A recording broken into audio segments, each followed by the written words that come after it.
ಕಳೆದ 3 ದಿನಗಳಿಂದ ಬೆಂಗಳೂರು ಅರಮನೆ ಮೈದಾನದಲ್ಲಿ ನಡೀತಾ ಇರುವ ಏಷ್ಯಾದ ಅತಿ ದೊಡ್ಡ ಬೆಂಗಳೂರು ಟೆಕ್ ಸಮಿಟ್ಗೆ ಇವತ್ತು ತೆರೆ ಬೀಳಲಿದೆ. Australia, UK, France, Austria, Denmark, Finland, Poland, Japan, Germany, Switzerland ಸೇರಿದಂತೆ 15ಕ್ಕೂ ಹೆಚ್ಚು ದೇಶಗಳು ಇದರಲ್ಲಿ ಭಾಗಿಯಾಗಿದ್ವು.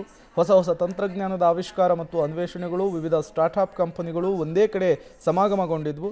ಇವತ್ತು ಕಡೆಯ ದಿನವಾಗಿರೋ ಹಿನ್ನೆಲೆಯಲ್ಲಿ ವಿವಿಧ ವಲಯಗಳ ಉದ್ಯಮಿಗಳು, ಐಟಿ-ಬಿಟಿ ಮುಖ್ಯಸ್ಥರು, ವಿದ್ಯಾರ್ಥಿಗಳು ಹೆಚ್ಚಿನ ಸಂಖ್ಯೆಯಲ್ಲಿ ಟೆಕ್ ಸಮಿಟ್ ವೀಕ್ಷಣೆ ಮಾಡ್ತಿದ್ದಾರೆ.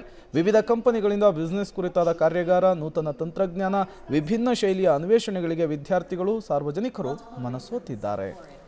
I think on one end, at least the IT services software industry is very good when it comes to having women at the entry level. It's almost 50%. Calling it out like this is something that I do. The second thing is in terms of style. I think if you're nice and ಈ ಒಂದು ಸಮ್ಮೇಳನದಲ್ಲಿ overall ಪಾರ್ಟಿಸಿಪೇಷನ್ನು 51 ದೇಶಗಳದಾಗಿದೆ. 51 countries have participated. 521 speakers have spoken so far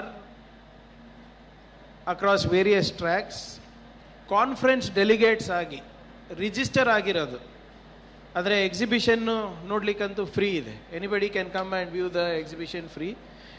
but as conference delegates registration 5210.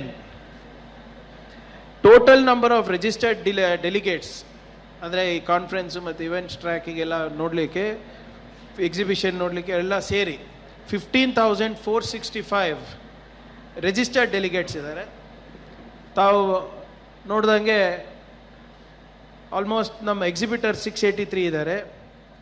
Business visitors ಅಂದರೆ B2Bಗೆ ಮತ್ತು ಯಾರು ಇಲ್ಲಿ ಬಂಡವಾಳ ಹಾಕ್ಲಿಕ್ಕಿರ್ಬೋದು ಅಥವಾ ಬೇರೆ ರೀತಿಯಾದಂಥ ಆರ್ಥಿಕ ಚಟುವಟಿಕೆಗಳಿಗೆ ರಿಜಿಸ್ಟರ್ಡ್ ಬಿಸ್ನೆಸ್ ವಿಸಿಟರ್ಸು ಆಲ್ಮೋಸ್ಟ್ 21,372, 21,372.